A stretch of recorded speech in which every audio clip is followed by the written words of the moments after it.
Honorables députés, chers collègues, Monsieur le Président, je tenais à prendre la parole parmi les premiers aujourd'hui parce que, comme vous le savez, je dois vous représenter en compagnie de mon collègue, le Président Ndiaye,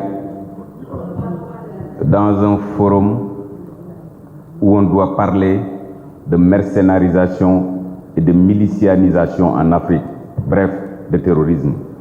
Ironie du sort. Aujourd'hui, on nous appelle pour essayer d'oublier loo xamante ni l'ancien ministre de l'Intérieur taxawoon na fii qualifié ko de fait de terroriste, qualifié ko de milice, qualifié ko de force occulte. Je suis désolé, Madame le ministre. Loi bi bu ñu tuur askan wi lëndëm képp ku taxaw fii ni boo votewul loi bi bëgguloo diw wala bëgg nga diw wala war nga askan wi war nga xoolaat sa bopp. Loi bi jàpp naa ni kuy réfléchir waruloo ko voter, Madame le ministre. La ligne de force argumentaire du gouvernement de la République du Sénégal bi nga xamante ni moor yi am na lan lañ doon wax force occulte dañ leen infiltrer. Combien de fois sunu préfet yi di interdire li nga xamante ni mooy les manifestations lan lañ ñu doon wax dafa am yeneen force occulte yu leen infiltrer. Les djihadistes sont aux portes du Sénégal.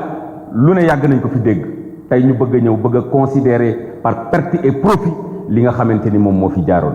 En tout cas ñun département de Kër Massar mënuñu fàtte, ñun commune de Yeumbeul mënuñu fàtte Moussa Dramé 35 ans Ndofane, Baye Cheikh Diop 17 ans Yeumbeul, Pape Sidi Ndiaye 20 ans Kër Massar, Alassane Bari 17 ans Dakar, Famara Goudiaby 20 ans Bignona, Cheikh Wade 20 ans Dakar, Massiré Gueye 25 ans Diamaguène, Mansour Thiam 20 ans Dakar, Cheikh Koli 20 ans Bignona, Cheikhouna Ndiaye 22 ans Dakar, Sadio Kamara 18 ans Diaobé, Bounama Sagna 12 ans Bignona, Abdoulaye Mané 18 ans Bignona, pour ne citer que cela.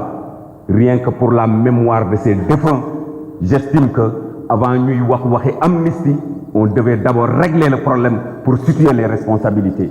Oui à l'amnistie, mais situons les responsabilités d'abord. Une information judiciaire a été ouverte ci dossier yi waxaguñu kan moo def lan waxaguñu kan mooy kan ñu bëgg ne nañu fàtte bala ñoo fàtte dañuy xam lan la ñu fàtte mënuñu d'accord ci loi d'amnistie boo xamante ni les responsabilités n'ont pas encore été situées. Du haut de cette tribune, des personnalités de la République du Sénégal défilé nañu fii. Je veux taquiner mon frère Abdou Mbow, le ministre Omar Youm, le ministre Abdoulaye Diouf Sarr lan lañ ñu doon wax yéen député Yewwi Askan Wi yéenay brigands yi yéenay bandits yi yéenay terroriser li nga xamante ni mooy chaos reconstruction. Tey aujourd'hui ñu bëgg ñu gëmloo ni loolu yëpp dañ koy considérer par perte et profit. Oui nañu fàtte mais nañ ñu setal moo gën li nga xamante ni ñu jéem a fàtte nañ ñu setal parce que dañ ñu jéemoon ni li xewoon ci dëkk bi yëpp ñun ñoo ko indi. Man bala nga may baal da nga may setal ba pare moo ma gënal nga may baal ci loo xamante ni defuma ko. Madame le ministre, Monsieur le Président de l'Assemblée nationale, mon frère Barthélémy Diaz m'a rappelé il y a 15 jours quelque chose de très important.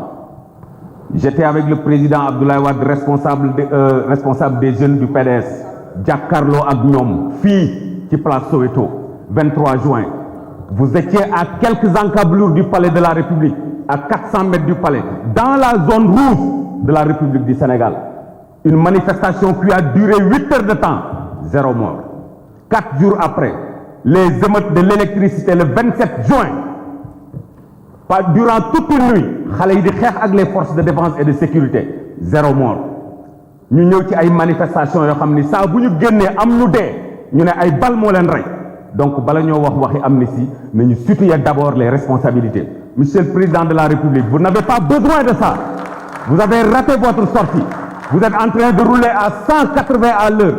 Jóg angle 45 degrés ci benn distance 20 mètres. Soo deful ndànk da ngay tonneau. Je vous remercie.